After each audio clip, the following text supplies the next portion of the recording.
Hello, you're listening to Sending the Experts with Georgina Durrant. This podcast is all about teaching and supporting children and young people with special educational needs and disabilities, SEND.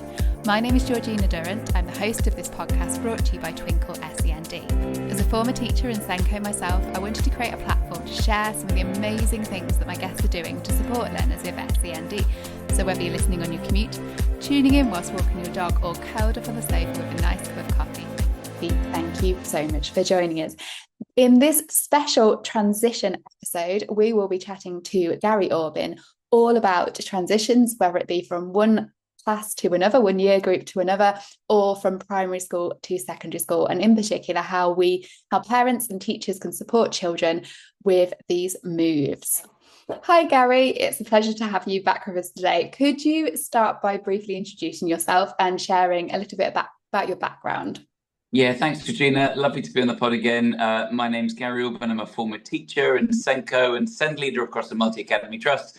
And now I work with whole education, supporting schools and trusts in relation to SEND, do bits of work with DFE, with the EEF, with various things, essentially trying to bang the drum to support as many colleagues as possible to do good work within SEND. I also wrote The Lone Senko and have just written a book called The Parent's Guide to SEND. I feel passionately about the ability of the sector to really support parents with what is often a great challenge, supporting their children and making the wonderful best decisions they can for their children with SEND, which is often really hard. Fabulous, thank you. So transitions are on the minds of many teachers, parents and children across the country right now, whether it be the big step from primary to secondary school or moving to a new year group or a different teacher. For lots of children, these can be a big step in themselves, can't they? So for children with SEND, we know often transitions sometimes require a bit of additional support. Can you give some top tips for teachers, particularly those with year 6 children with potentially SEND, as they prepare them for moving up to secondary school?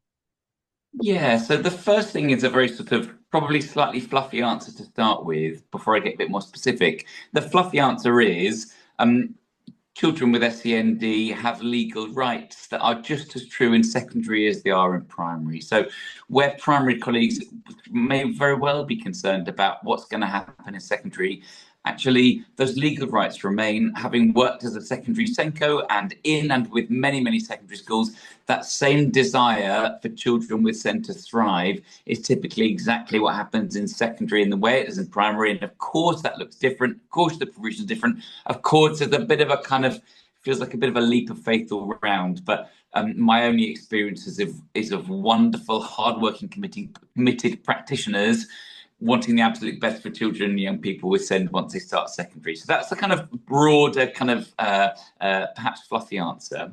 There's a couple of things I'd then say from there. One is around the importance of language. It's very easy to focus on the unknown, to focus on things that are, well, it's going to be a big change next year. And we throw away these comments sometimes, don't we? And we all try to, but I've certainly done it myself, where actually a small comment about how, well, you won't have this support next year, which is said almost, at the end of a long day when we're just kind of accidentally sharing an anxiety of our own, perhaps, for the child. We've just got to be really careful about those things, of course. And the next thing I say is about we need to help children, young people see themselves in whatever that transition is likely to be in as concrete a way as possible for most children. So, the obvious thing is there, all right, well, has the child got some visits lined up? And if the child has SEND, that might mean some additional visits, a more enhanced transition program. But it also doesn't have to mean that. It will also be things that where we're not trying to scare children, we're not trying to say, well, next year no one's going to scribe for you or anything like that. But we're trying to help pupils to get as concrete sense as possible of what it will look like for them. So these are some of the things that children learn in year 7 when they're doing maths. Or I know that the secondary school that you're going to has a lunch club where they typically like to do this. Again, what are those things that feel important to the child or young person about either the supports they get at primary or in their current class or in Key Stage 1 or whatever that transition is? And will it be the same? And where it's different, how can we still give a reassuring message in a way that feels as concrete as possible to that child, and by extension, of course, to their family. Wonderful. And I think in a sense you've answered as well what some of the tips would be the same for moving the smaller transitions, moving from one year group to another, I suppose. In terms of parents then, because we have parents who are watching this as well and listening, how can they work with their child's school to ensure the transition process is well planned and thoughtful? How can they be part of it? Because especially, the year 6 to year 7, lots of parents, especially parents with children with SEND, might be thinking, how can I make sure that everything goes smoothly? How can I really support the child through this and the school through this?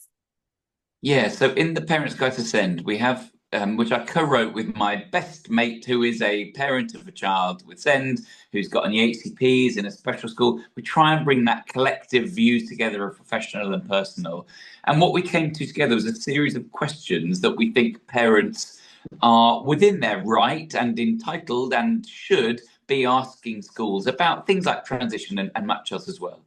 So I think so parents know their child best, no doubt of that.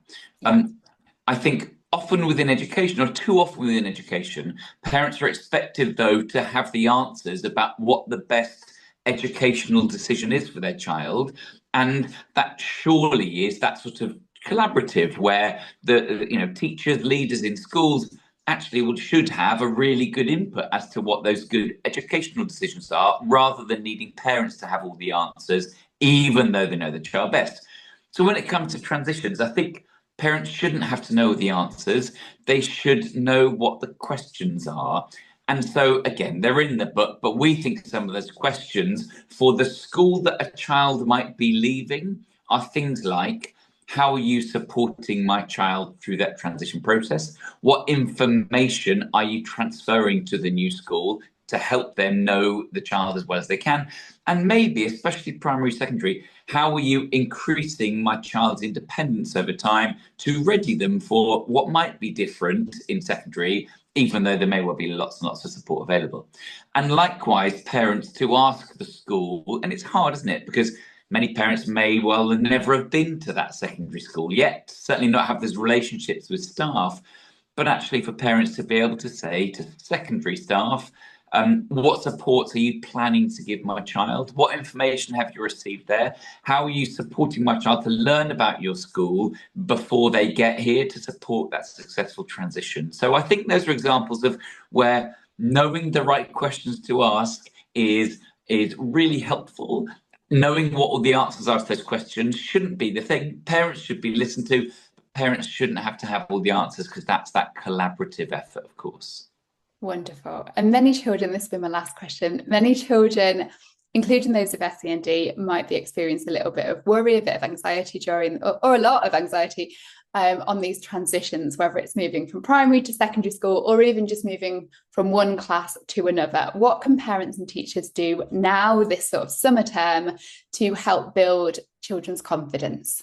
Yeah, my co-author Steve, he when his son was in nursery and was about to start in a reception class, the school did a really good job of, they cut out their little photos of the adults, they put them on lollipop sticks, they had a little shoebox, they sort of allowed Steve at home to role play what it would be like with his son at home to try and support that transition, to help in as concrete a way as possible. He had also visited, but in as concrete a way as possible, in a way that felt playful, that felt little and often, that felt like it was non-threatening, to be able to try and picture himself there. And of course, his face was on a lollipop stick as well, as you can imagine. So it was able to be played with. So clearly, there's the answer is different based on things like the age of the child and what the child's communication needs are and cognitive capacity is, those kind of things.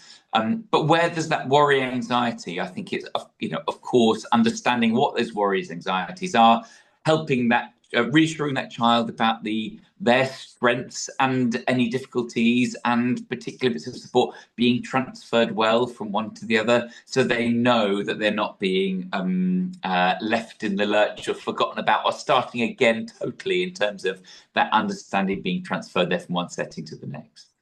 Fantastic. So lots of communication, lots of preparation, pictures, visits, And just trying to be, as, like you said, aware of our language when we're talking to children and not make it scarier than it needs to be, and putting our own anxieties, I suppose, on children.